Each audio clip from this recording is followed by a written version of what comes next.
আসসালামু আলাইকুম। শিক্ষা একাডেমিতে তোমাদের সবাইকে স্বাগতম। এই ভিডিওতে আমি তোমাদেরকে সপ্তম শ্রেণীর গণিত বই থেকে প্রথম অধ্যায় মূলদ ও অমূলদ সংখ্যার অনুশীলনী ১.১-এর ১ নম্বরের সমস্যাগুলো নিয়ে আলোচনা করব। আর এই ১ নম্বরের সমস্যাগুলোকে তোমরা কিভাবে সমাধান করতে পারো আমি তোমাদেরকে তা দেখিয়ে দিব।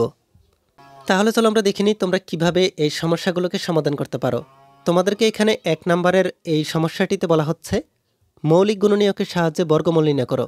তাহলে তোমাদেরকে এখানে যে সমস্যাগুলো দেওয়া হয়েছে এই সমস্যাগুলোকে মৌলিক গুণনীয়কের সাহায্যে বর্গমূল নির্ণয় করতে হবে। চলো তাহলে আমি তোমাদেরকে দেখিয়ে দিচ্ছি তোমরা কিভাবে এই ১ নম্বরের সমস্যাগুলোকে সমাধান করতে পারো। তার আগে তোমরা যারা এখনও আমাদের চ্যানেলটিকে সাবস্ক্রাইব করোনি তারা এখনই আমাদের চ্যানেলটিকে সাবস্ক্রাইব করে রাখো। আর যারা সাবস্ক্রাইব করেছো তাদেরকে অসংখ্য ধন্যবাদ। আমরা এখানে প্রথমে দেখে নিই তোমাদেরকে ১ নম্বরে যে সংখ্যাটি দেওয়া হয়েছে ১৬৯, এই সংখ্যাটিকে কিভাবে মৌলিক গুণনীয়কের সাহায্যে বর্গমূল নির্ণয় করা যায়। তাহলে এখানে তোমাদেরকে ক নম্বরে যে সংখ্যাটি দেওয়া হয়েছে এই সংখ্যাটি হচ্ছে ১৬৯। এই সংখ্যাটিকে আমরা মৌলিক গুণনীয়কের সাহায্যে বর্গমূল নির্ণয় করব। তাহলে এই সংখ্যাটিকে শুধুমাত্র ১৩ দ্বারা ভাগ করা যায়। এই ১৩ দিয়ে যদি আমরা ১৬৯কে ভাগ করি তাহলেও পাবো ১৩। এখানে এই ১৩ সংখ্যাটি হচ্ছে মৌলিক সংখ্যা। এখানে এই ১৩ সংখ্যাটি হচ্ছে মৌলিক সংখ্যা। তাহলে আমরা এখানে দেখতে পাচ্ছি এই ১৬৯কে ভেঙে আমরা দুইটি মৌলিক সংখ্যা পাচ্ছি। আমরা এখানে লিখে নিতে পারি ১৬৯-এর মৌলিক সংখ্যাগুলো হচ্ছে ১৩ গুণ ১৩। এই ১৩ দুটিকে যদি আমরা গুণ করি তাহলে হবে ১৬৯, আর ১৬৯কে ভাঙলে ১৩ গুণ ১৩। এখানে এই ১৬৯-এর বর্গমূল হচ্ছে ১৩, আবার একইভাবে এই ১৩ এর বর্গ হচ্ছে ১৬৯। তাহলে আমরা এখানে লিখতে পারি সুতরাং ১৬৯-এর বর্গমূল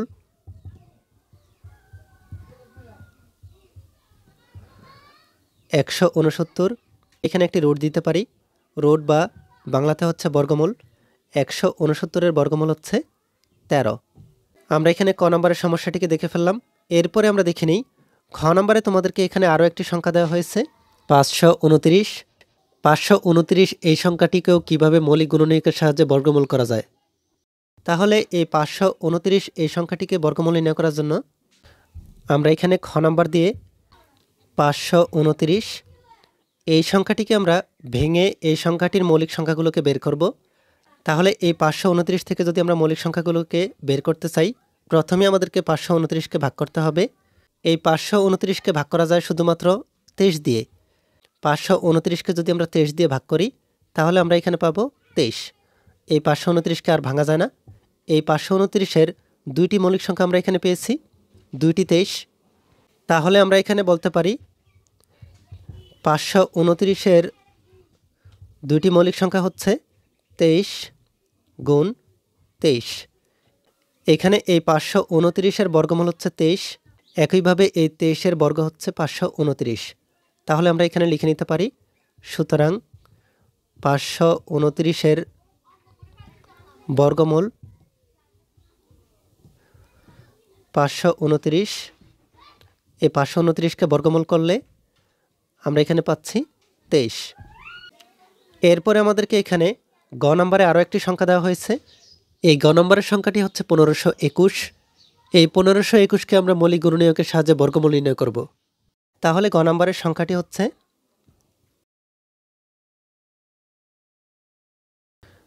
১৫২১। এই সংখ্যাটিকেও আমরা ভেঙে এই সংখ্যাটি থেকে মৌলিক সংখ্যাগুলোকে বের করে নিব।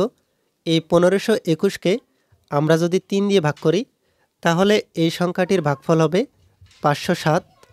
এরপরে আবারও এই ৫০৭কে ৩ দিয়ে ভাগ করলে ১৬৯।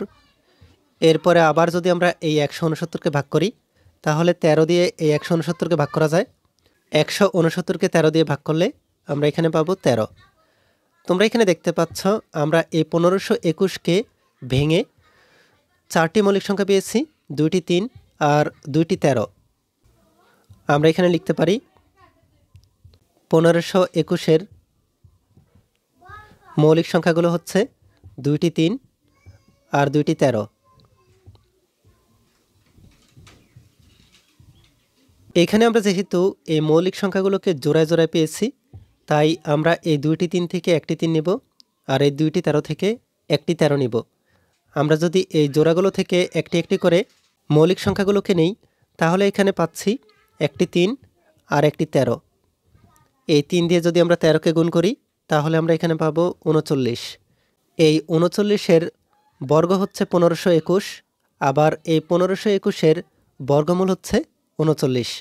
তাই আমরা এখানে লিখে নিতে পারি, সুতরাং 1521-এর বর্গমূল 1521-এর বর্গমূল হচ্ছে 39। তাহলে তোমরা দেখতে পাচ্ছ আমরা এখানে গ নম্বরের 1521-এর এই সংখ্যাটিরও মৌলিক গুণনীয়কের সাহায্যে বর্গমূল নির্ণয় করে ফেললাম। এরপরে আমাদের সর্বশেষ ঘ নম্বরে যে সংখ্যাটি রয়েছে, এই সংখ্যাটিকে মৌলিক গুণনীয়কের সাহায্যে বর্গমূল নির্ণয় করতে হবে। গ নম্বরের সংখ্যাটি হচ্ছে 11,025।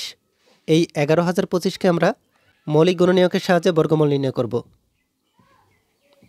তাহলে গ নম্বরের সংখ্যাটি হচ্ছে 11,025।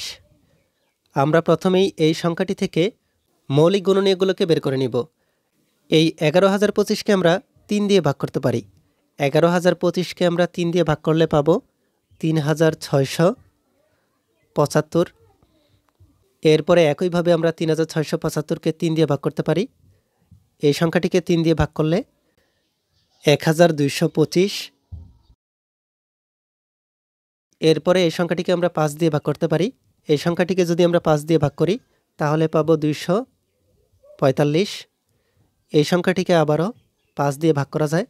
245-কে যদি আমরা 5 দিয়ে ভাগ করি, তাহলে হবে 49। এই 49-কে এখন শুধুমাত্র 7 দিয়ে ভাগ করা যায়। 49-কে 7 দিয়ে ভাগ করলে আমরা এখানে পাচ্ছি 7। তাহলে তোমরা এখানে দেখতে পাচ্ছ আমরা এখানে 11,025 থেকে এই মৌলিক সংখ্যাগুলোকে পেয়েছি। এখানে মোট মৌলিক সংখ্যাগুলো হচ্ছে 6টি। এখানে 11,025-এর মৌলিক সংখ্যা মোট 6টি। আমরা এখানে লিখে নিই, 11,025-এর মৌলিক সংখ্যাগুলো হচ্ছে 2টি 3, এরপরে হচ্ছে 2টি 5, এরপরে হচ্ছে 2টি 7। এখানে যেহেতু মৌলিক সংখ্যাগুলো জোড়ায় জোড়ায়, আমরা প্রতিটি জোড়া থেকে একটি করে মৌলিক সংখ্যাগুলোকে নিব। তাহলে প্রত্যেকটি জোড়া থেকে যদি একটি করে মৌলিক সংখ্যা নিই, আমরা এখানে পাচ্ছি 3 গুণ 5 গুণ 7। এই সংখ্যাগুলোকে যদি আমরা গুণ করি, তাহলে পাবো 105। এখানে এই 105-এর বর্গ হচ্ছে 11,025, আর এই 11,025-এর বর্গমূল হচ্ছে 105। তাই আমরা বলতে পারি, সুতরাং 11,025-এর বর্গমূল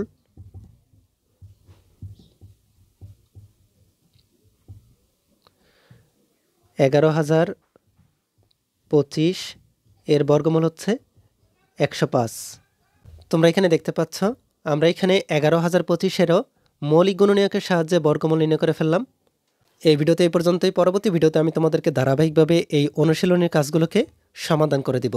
এই ভিডিওটি তোমাদের কাছে ভালো লেগে থাকলে ভিডিওটিতে লাইক ও শেয়ার করে দিতে পারো। আর পরবর্তী সকল ভিডিওগুলো পাওয়ার জন্য আমাদের এই চ্যানেলটিকে এখনই সাবস্ক্রাইব করে রাখো।